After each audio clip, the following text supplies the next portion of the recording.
Je me disais que ça faisait longtemps qu'on s'était pas fait une petite analyse de trailer. Et comme par hasard, dimanche dernier est sortie la bande-annonce de Justice League. Donc forcément... Tu vas venir donner ton avis alors qu'on ne t'a rien demandé. Voilà. On commence avec une petite scène toute mignonne avec Lois et Clark. Petit flashback sympa qui explique que Lois est en ce moment en train de se remettre difficilement de la mort de son fiancé. Et visiblement, ce n'est pas la seule. Le monde réalise que ça craint depuis que Superman est mort. Superman est mort? Mais spoiler quoi. Bon, comme si tu savais pas déjà. Le monde entier pleure toujours la mort de Superman.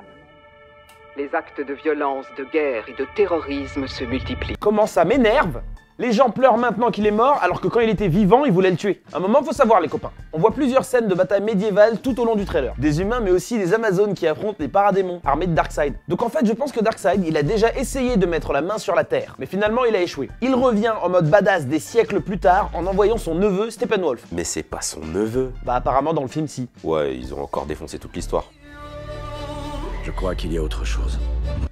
Là, on voit qu'il y a une armée de paradémons qui sortent d'une centrale nucléaire. Est-ce que ce serait pas là que la bataille finale risque de se passer? Une grande zone industrielle, histoire de pas tuer trop de civils dans l'action. Ouais, bon, en même temps, des méchants qui tuent pas de civils, ça va vite être chiant. Ouais. Divisé, on n'est pas assez fort. Comme je l'avais dit dans ma précédente vidéo, Aquaman ne va pas vouloir les aider, jusqu'à ce qu'ils se prennent une belle raclée par Steppenwolf et qu'Atlantis soit attaquée, voire détruite. C'est pour ça que je vous ai réunis. La balade est pas finie. Toi, t'es un pote. Ah, là ça craint grave pour Wonder Woman. Comme quoi tu peux être le God Killer mais en face d'un extraterrestre, tu fais moi la maline hein. C'est vrai que si Wonder Woman aurait pu le battre toute seule, le film aurait été très utile pour réunir tous ces super-héros. C'est pas faux.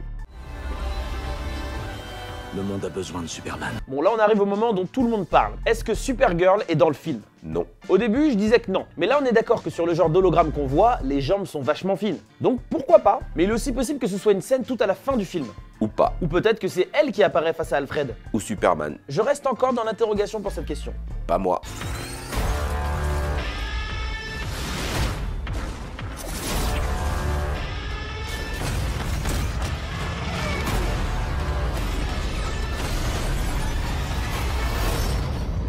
La synergie entre les personnages est vraiment visible à l'écran. On voit l'amitié qui se crée entre Cyborg et Aquaman, Flash qui va être le petit gosse ultra optimiste et content de rejoindre l'aventure, et on va voir aussi la potentielle romance entre Batman et Wonder Woman. Maintenant la question est Superman. Est-ce qu'on va avoir le Superman Dark que tout le monde attend? Supergirl, oui ou non? Green Lantern ou pas? Donnez-moi vos avis dans les commentaires. N'oubliez pas de liker ma page Facebook TerryLTM pour ne pas manquer les prochaines vidéos.